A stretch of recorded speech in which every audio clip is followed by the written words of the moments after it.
દર્શક મિત્રો, હું નવીન મહેતા ન્યૂઝ ઓફ કચ્છમાં આપનું સ્વાગત કરું છું. જોઈએ આજના સમાચાર. દર્શક મિત્રો, 21 ફેબ્રુઆરી એટલે માતૃભાષા દિવસ.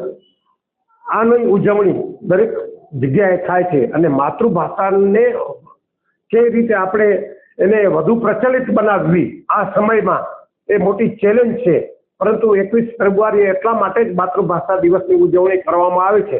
માધાપરમાં જુદી જુદી સંસ્થાઓએ ઉજવણી કરી અને કવિ સંમેલન પણ યોજ્યો. विदेश फिर जा आंखों खलक, देश फिर जा आंखों खलक, मारू झेड़ो मारू कच्ची मिले न सरार मुलक, असा कच्ची मारू अंग्रेजी अचे गुजराती बोलूं, अंग्रेजी ता अचे गुजराती बोलूं, मन असांजो राजी थिए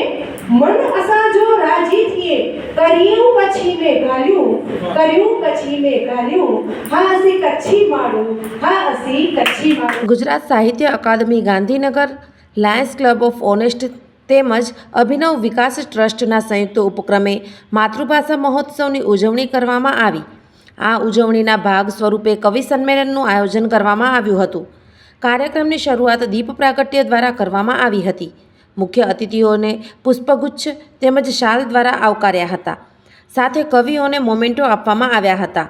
આ કાર્યક્રમના ભાગરૂપે કચ્છી કવિ શ્રી શિવજીભાઈ મોઢ શિવના કચ્છી નિબંધ સંગ્રહ હેમારોનું વિમોચન, અતિથિ વિશેષ પધારેલ દાનવીર સમાજરત્ન શ્રી વિનોદભાઈ સોલંકી, પૂર્વ જિલ્લા પંચાયત પ્રમુખ Parulben Kara, president of Lions Club of Madhapar honest અને પાઠ હનુમાનજી મંદિરના મેનેજિંગ ટ્રસ્ટી શ્રી પ્રવીણભાઈ ખોખાણી, કવિ સંમેલનના કવિ શ્રી રમેશભાઈ ભટ્ટ રશ્મિ, ગીતકાર કવિ શ્રી દીપકભાઈ બેબસના હસ્તે કરવામાં આવ્યું હતું. આ સંમેલનના ભાગે કવિ શ્રી રમેશભાઈ ભટ્ટ રશ્મિ દ્વારા ગઝલો તેમજ ગીતકાર કવિ શ્રી દીપકભાઈ બેબસ દ્વારા ગીતો રજૂ કરવામાં આવ્યા હતા. તેમજ કવિ શ્રી વાલજીભાઈ બડગા સનમ દ્વારા કાવ્યપઠન કરવામાં આવ્યું હતું. આ અવસરે નવોદિત સર્જક વૈશાલીબેન મારવાડા અને પલ્લવીબેન પૂજારા દ્વારા કાવ્યપઠન કરવામાં આવ્યું હતું.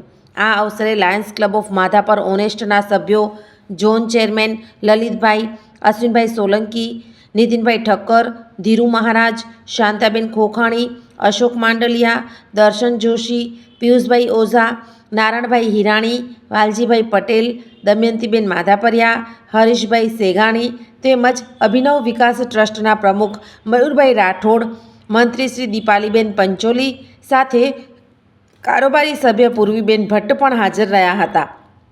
અતિથિ વિશેષ પધારેલ વિનોદભાઈ સોલંકી દ્વારા માતૃભાષાના મહત્ત્વ અંગે વાત કરી હતી.